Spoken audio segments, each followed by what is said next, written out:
I'm Mia. I'm a 35-year-old office worker.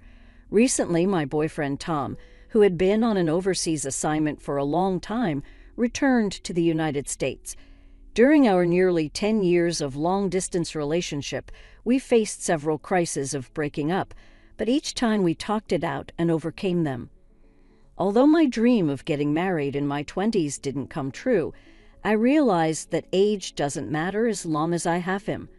I was content. We should soon pay a visit to both of our parents. Whose house shall we visit first, Mia or mine? Tom asked me this during our date, and I found myself at a loss for words.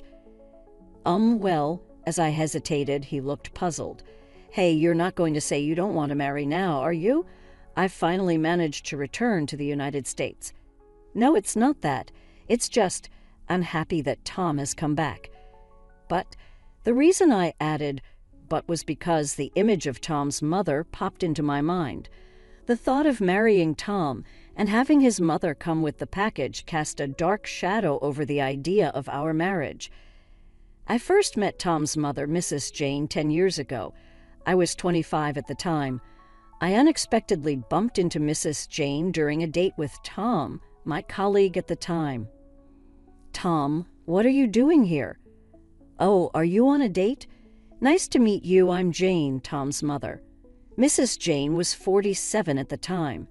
I was surprised when I first saw her because she looked incredibly youthful and beautiful for someone in her mid-40s. Hi, nice to meet you. I'm Mia, dating Tom. Mrs. Jane looked me up and down thoroughly. It was clearly a judgmental gaze, assessing another woman's level. My feeling wasn't just paranoia because as soon as Tom stepped away to the restroom, Mrs. Jane said, I knew Tom had a girlfriend, but I thought she would be cuter. I didn't know Tom wasn't picky about looks. Mrs. Jane smirked maliciously as she said it. Not just the face, but the body type too, right? Let's say curvy, or in worse terms, fat. Oh dear, I shouldn't say such things, should I? She clearly didn't feel sorry at all. Sure, I'm on the curvy side, but what a thing to say to someone you've just met. Just as I was about to retort, Tom came back from the restroom. Oh, welcome back. I was just having a nice chat with Mia. We've become so close, right, Maya? The moment Tom returned, Mrs. Jane swiftly switched back to the mask of a good mother, smiling sweetly at me. Wow, what a drastic change. I was astounded. After leaving the cafe, I asked Tom, So, what's your mother like? She's quite beautiful, isn't she? Oh yes, she was quite the beauty in her hometown, even crowned as Miss Something or other in her younger days. That's why she still takes great care of her beauty. I suppose she doesn't look too bad for her age, does she? Indeed, she might not look bad. She appeared about 15 years younger than her actual age, but her heart was the worst. However, I couldn't bring myself to say such things to Tom, who seemed a bit proud of his beautiful mother.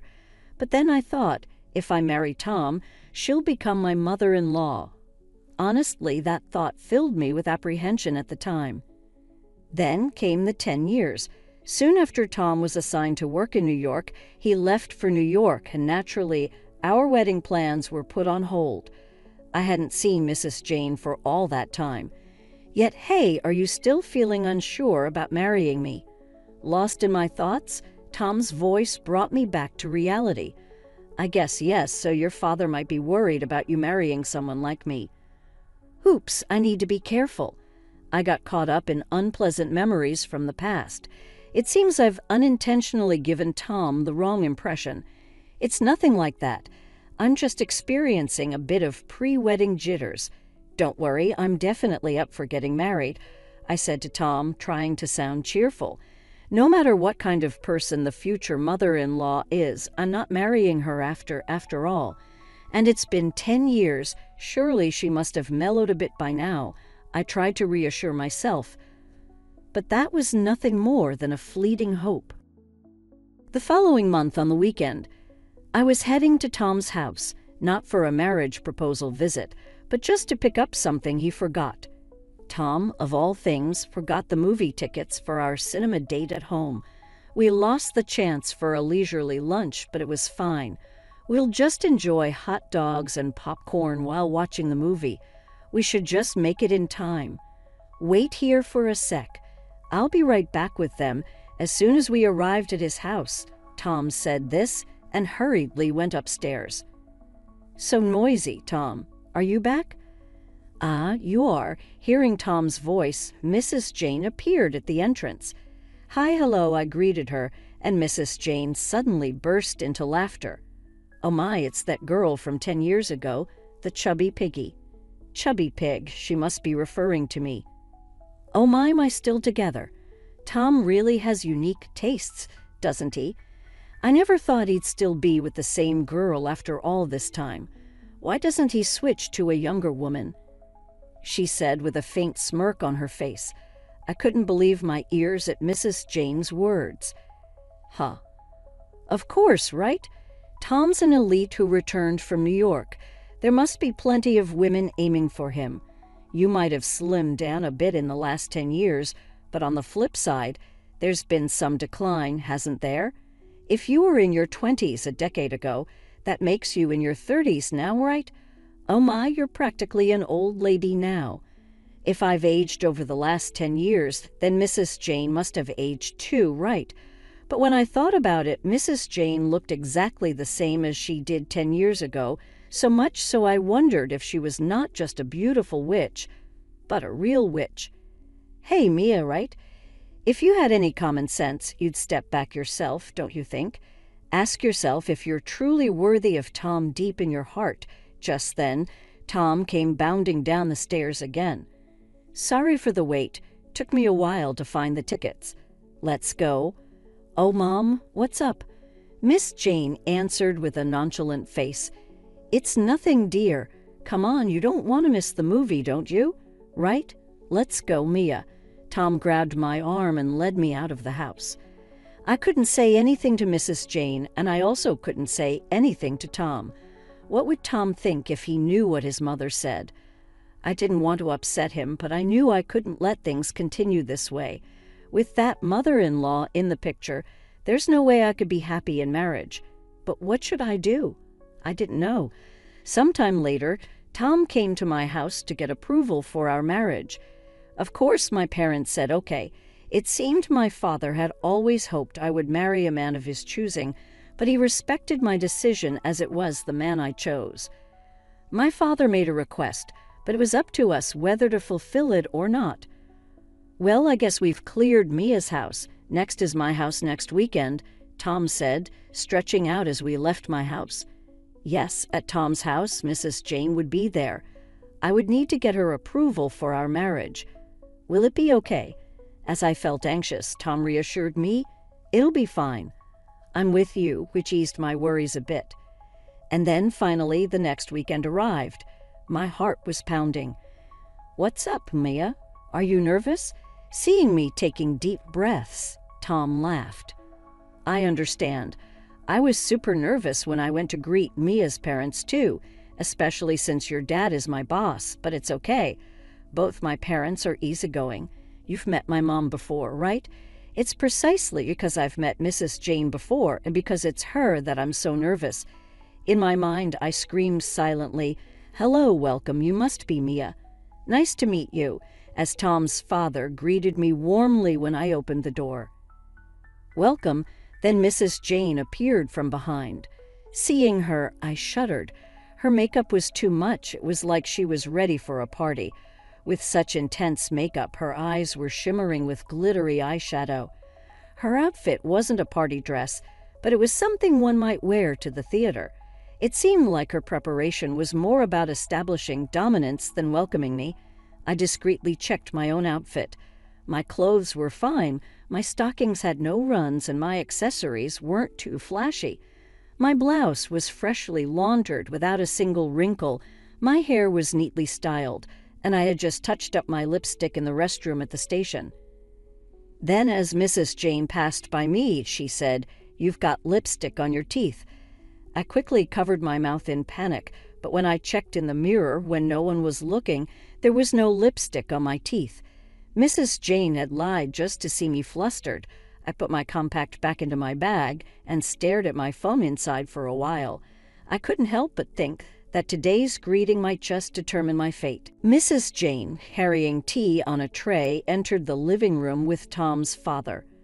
"Mom, Dad, I'd like to introduce Mia, the person I want to marry, though, Mom, you've met her already." Tom broke the ice, and I greeted them. "My name is Mia. I am happy to see you." Tom's father laughed and said, "Don't be so formal. If Tom chose you, we as parents don't have much to say about it. Our son isn't perfect either and might cause you some trouble, but we're counting on you, right, Jane?" When Tom's father turned to her, Mrs. Jane smiled in a fluster. Yes, nice to meet you, Mia." Afterward, we had tea and chatted pleasantly. I was relieved. I had been worried Mrs. Jane would oppose the marriage, but it seemed like the greetings went smoothly. Oh my, look at the time. After some friendly conversation, Mrs. Jane looked at the clock on the wall and said, "Sorry about this, but I've been so busy today, I haven't had a chance to prepare dinner. I'll order some pizza." "Just wait a moment, Tom. Go to the pizza place with your father and order some takeout." "Really? Why go there in person? Can't we just order it over the phone?" "Normally, it's standard to order takeout over the phone, but you know our usual pizza place hardly ever answers their phone. It's quicker to go there directly and also grab some beer and wine and pick up some snacks from the supermarket." Mrs. Jane urged Tom and her husband, almost forcing them off the sofa. "Come on, hurry up or it'll get late. Enjoy your shopping trip together, just the two of you." With Mrs. Jane's insistence, Tom and his father left the house. The reason for sending them away together became clear soon enough. As soon as they were gone, Mrs. Jane dropped her kind mother facade. "Ah, so it's come to this, has it? Really? Such a cheeky woman. What do you mean?" Mrs. Jane, lounging on the sofa with her legs crossed, said, "I've always told Tom that a woman like you isn't suitable for him. You lack the decency to step back on your own. Really, with Tom's looks, he could get a much more beautiful younger woman. Here you are, an older woman, clinging on to him before he even knows what to do, acting like once you've set your sights on your prey, you'll never let go, showing up brazenly for a marriage introduction. I had to ask, what exactly about me do you find so displeasing?" Everything about you trying to take Tom from me. Just the thought of it irks me." I defended myself, but Tom likes how I look. I know I'm not a world-class beauty, but Mrs. Jane laughed mockingly. "Think about it. If Tom has children, they'll be my grandchildren. If they're not cute, I couldn't bear to call them my grandchildren. Imagine inheriting handsome genes and then marrying someone with a plain face, diluting the DNA." Mrs. Jane then leaned in so close, like I could feel her breath.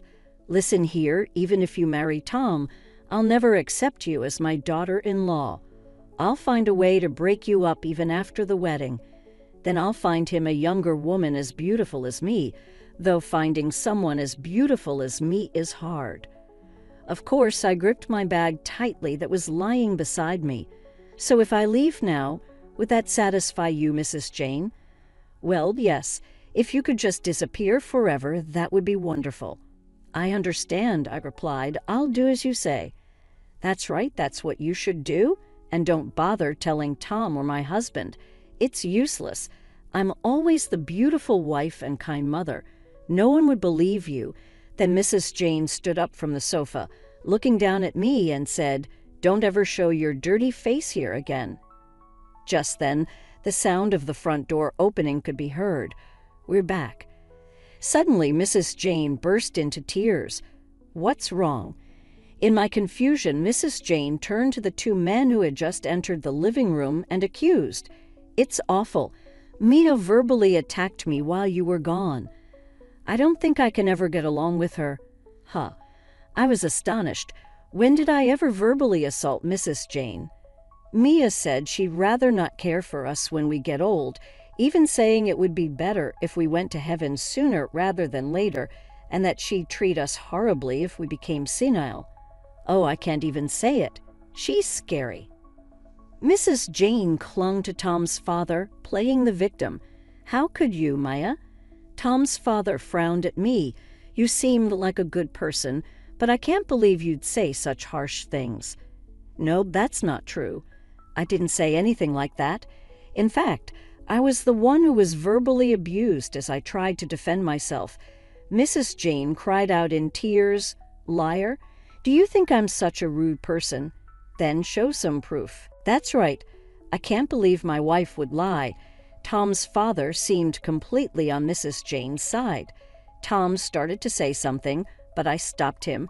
If you're talking about proof, there's no evidence that I insulted Mrs. Jane either, is there? Well, that's true. My calm rebuttal seemed to overwhelm Tom's father. If there's no evidence for either side, it just becomes a pointless argument.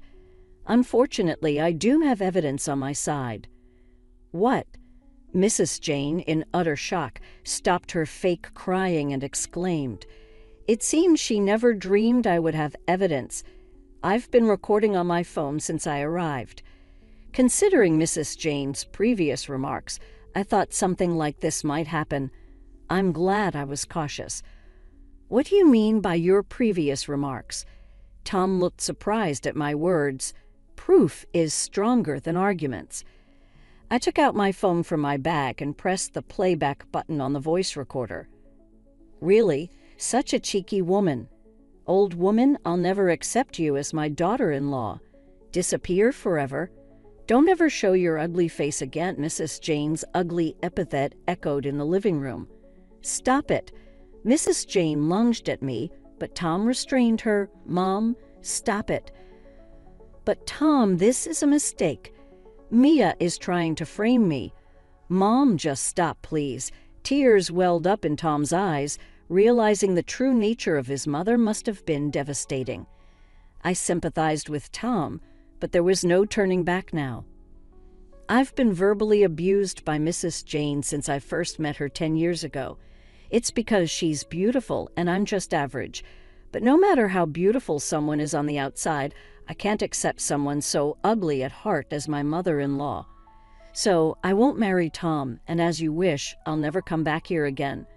Wait, Mia, my wife was out of line. Let's talk this over again. Tom's father flustered, apologized, but Tom had something to say. It's impossible now, Dad. It's not just about Mia. I can't accept such a woman as my mother anymore. You probably don't want to be a family with Mom or Dad anymore either, so I've decided to follow Mia's father's request and become an adopted son-in-law in Mia's family. What? Mrs. Jane exclaimed in shock. Mia's dad is the president of the company. I'm working for Tom, explained so MIA is not only my colleague, but also the president's daughter. When I visited Mia's house to greet them, her father pleaded for me to become an adopted son-in-law. I was undecided about taking over the company, but I've just made up my mind. I will take Mia's last name and live as a member of her family. But Tom, what about this house, Mom? Do you really think I would take over this house? Do you seriously believe that? Tom was in tears. Standing beside him, Tom's father patted Tom's shoulder, saying, If it's Tom's decision, I won't say anything. I'm sorry for making you make such a sad decision. I'll make sure Mrs. Jane doesn't complain. I interjected, Yes, I would like to thank you for that, but Tom's father looked puzzled. It seemed he had only heard a part of the recording earlier. Tom had listened carefully and was deeply shocked. As much as it pains me to make him listen again, the truth must be revealed. With a heavy heart, I said, Dad, you might get busier in the future. There will probably be a need for things like DNA testing. I pressed the play button on my phone again. Stop it. Stop. Don't listen to it. Mrs. Jane panicked, realizing what was about to be played, but it was too late. As Mrs. Jane's voice from the phone said, I received handsome genes and bore a good-looking child, and my child's spouse had a poor face. Wouldn't it dilute the DNA? Tom's father's face turned furious. What? The ensuing chaos was something I'd rather not remember. Tom's father lunged at Mrs. Jane, and Tom and I desperately tried to stop him while Mrs. Jane screamed and cried. The commotion was so intense that the neighbors called the police. Months later, Tom and I married. As he declared, Tom became an adopted son-in-law and estranged himself from his mother. However, he didn't sever ties with his father. The real parent-child relationship was denied through DNA testing, but they had lived as father and son for over 30 years. If Tom and I have children in the future, we plan to show their faces to their grandfather, Tom's father. And Mrs. Jane are getting divorced. Mrs. Jane was sent back to her parents' home where she was unwelcome and eventually cast out, and now her whereabouts are unknown. Well, knowing her, she's probably being disliked wherever she goes for constantly speaking ill of others. Mrs. Jane, who once effortlessly maintained her witchy charm in a life of luxury, might now deteriorate into a mere witch struggling with her new hardships. That's what I think.